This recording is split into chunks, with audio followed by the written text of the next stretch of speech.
I am the main singer, the main songwriter for Fist, and we are Fist, which is the stupidest band name we could have come up with, but it stuck. And we've got our single coming out, Kaboom, motherfucker. I don't know if you have to bleep that or not. Coming out. No. Uh, oh, sweet. That's what we want. Coming out on the 17th, and then kicking off with the tour, which is going all up and down the coast. There's only three shows, or four shows, but it's going to be a lot of driving. Fantastic, bro. Thanks for joining us today. Pleasure to speak again. Ah, anytime. As you said, Nah, man, anything's good. anything's good. So, Fist are premiering your debut studio single, Kaboom Motherfucker, through Heavy this Wednesday, June 15th at 4 p.m. Queensland time before the official release on Friday. So, it's a nice little late Christmas present for fans. Well, I mean, it's a very late Christmas present. It should have been out the year before, but we're finally getting into it. We did a live album so we could try cover up, get as much out of those songs as we can before we have to actually pay all the money to record them. So it's about time we're finally getting something done. I'm sure people will be very happy with it. And everything about the song screams danger, mate, from the title to the way it's written in capitals. Like, it's definitely making a statement for Fist moving forward, isn't it? Yeah, yeah, which was kind of unexpected. The song was almost left on the cutting floor. But, Plan? I almost deleted this whole song. Like I wrote this by myself just in my room, fucking during COVID, and I was this close to deleting it because the chorus doing the kaboom. I'd never written like writing down the words kaboom just seems stupid. And I was like, oh, this is a bit of a dumb song. I don't think this is worth it. I'll show the guys just in case. And they were like, if you delete that, man, nah, that's a great song. Let's do it. And everyone seems to love it. It's the one people remember. It was this close to being deleted. Wow, there you go. And I've got to admit, mate, I was a little disappointed that you left the vowels out of the spelling of motherfucker, but I'm going to give you the benefit of the doubt and say maybe it was a typo. You're not getting soft. The title was months of like, so we're trying to get it so it's perfect for search engine optimization and whatnot, which is why the vowels are left out because we'll get more hits if it's not an actual swear word, which is ridiculous. And there was no other songs called, well, there was a few called Kaboom, but without anything else on it. So we were like, all right, that's how people remember the name of the song. Let's call it that. And we'll put in the little part so it separates us from everyone else. So that's the reason there's no vowels. Right, We're right. not getting soft yet. Cool. I was going to say like Yeah.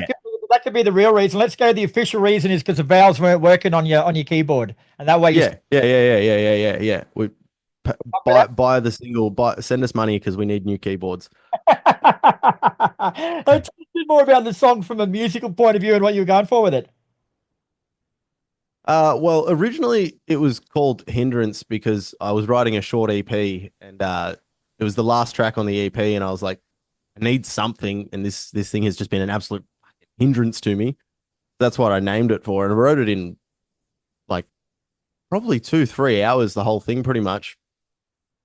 And I guess the main theme was just getting sick of everyone telling everyone else how to do their shit.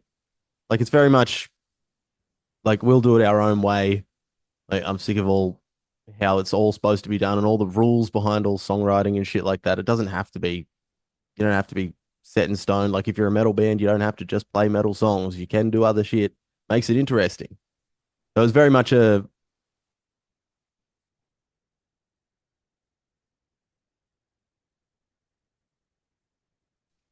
coming to terms with like the status quo, like not trying to break what everyone else is sort of doing, Yeah, cool. and very chromatic. So it was just like this is. I hope this song pisses people off a little bit, but it sort of backfired. And at the moment, she hasn't got a music video, but is there one coming or? I believe there is one. Rowan was talking about getting one done. I did a home budget one, a very sort of crappy one that people seem to enjoy. Though it got taken down a few times because of some of the extra clips that I added to it. Been copyright, not copyright, sort of, offensive content or whatever that was into it. Um, So there is like a bit of a music video already that was very home done with the demo song, but no, at the moment there is no music video coming out just yet. I think we're looking into getting an artist to do sort of a cartoon cross with us playing, but we've been having a fair bit of trouble finding the right artist to help us out with that. Sure. Just an idea out of left field, mate. You should have it like a Batman comic and the big word thing goes going kaboom! Power. That'd be Yeah, yeah, yeah, definitely, definitely. That's the sort of artwork that would be over the top. Kapow. And is she a standalone single, mate, or is it part of a bigger picture? Well, a bit of both, I guess, because we're under the impression that the albums are sort of on the way out, and it's very much releasing singles now. So the goal, I guess, that we're working with is releasing singles month by month, and then at the end of like a run, say 10 singles or whatever, um, then we can piece that together into an album. It's the way to do it these days, eh?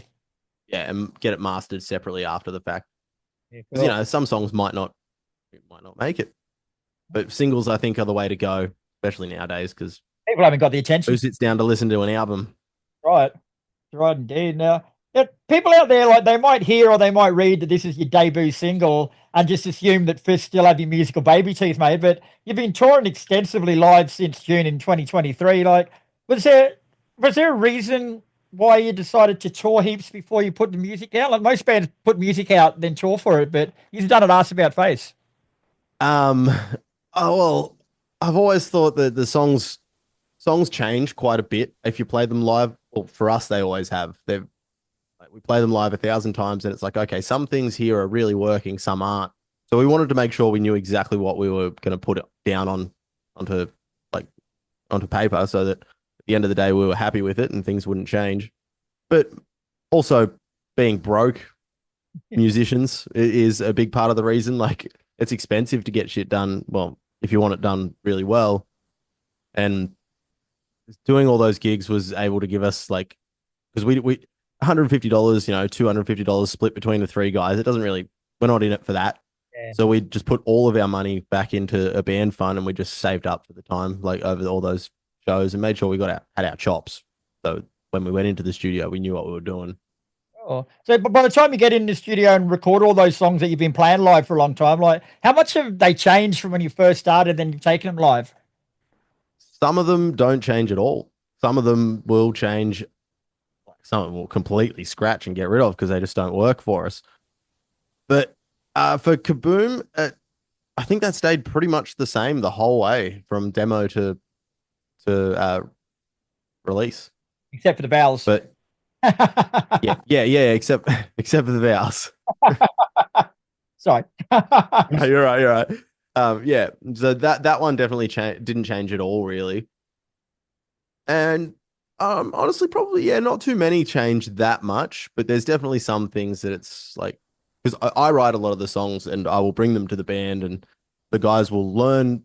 They usually start off with what I've written because I'll write the bass and drums and things like that for them, and they'll take sort of inspiration from that, but very much change it over the time. So if I've written a new song, we can pretty much get it on like playable for live in a few weeks, but then after a few months, they'll really put their own taste into it and their own little spin on their parts instead of just using what I've written. Yeah. Now, That's a big part of the reason too. yeah, cool. Now, you guys, you've been going pretty much since high school when you put the band together, playing in a little town in Nelson Bay.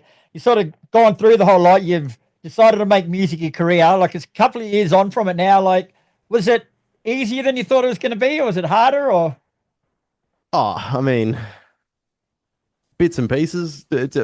Uh, it's definitely fucking difficult, especially the business side, which I can't commend Rowan enough. Like Rowan does an amazing job on the business side, and like we owe him a lot to that.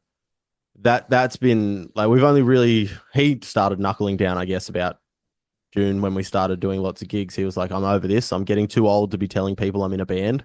I need to actually be doing something with it instead of just playing in a room once every few weeks.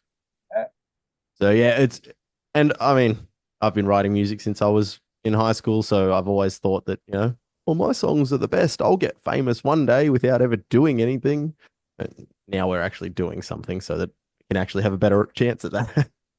Yeah, well, I got to say, like, there's heaps of bands come across my desk here, and I don't get a chance to listen to all of them, unfortunately. But you guys, from the very first time I heard your music, it was like you were just fucking maniacs. You know, there was something about the music that drew you to it, mate. Like, just for everyone else out there who's never heard of Fist before, tell us a bit about yourselves and what you do. This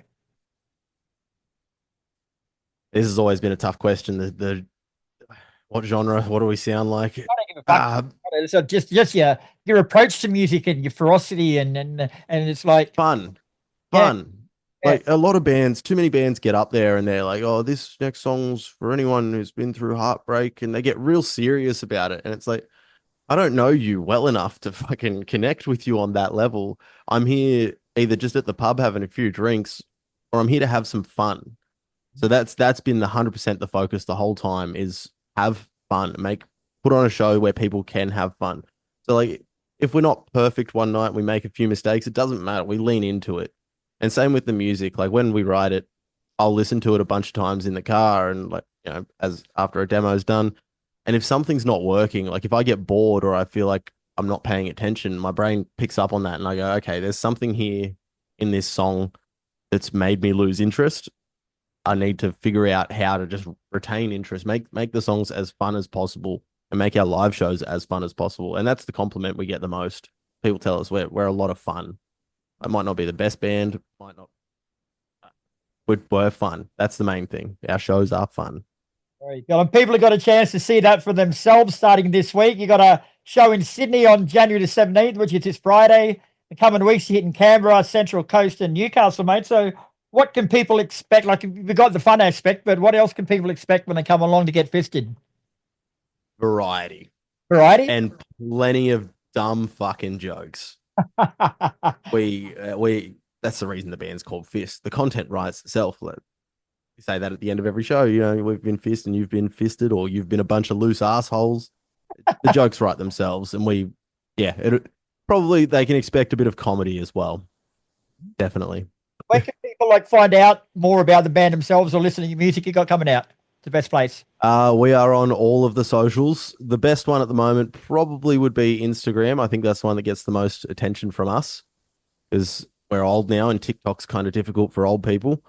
YouTube, we've got a bit coming out there and got live album on Spotify, which is live album is very well mixed, thankfully. It does a good job at conveying what we're about. But yeah, definitely the Instagram and the YouTube because we're going to be having videos and we're constantly putting out short videos and things like that, content that is fun, not just like, hey, come see us, we're cool. Next. Yeah. Now, before we let you go, mate, we've got a new segment called Photo Bomb. So basically, I troll through your social media before we speak, and I pick out a couple of photos I want to talk more about.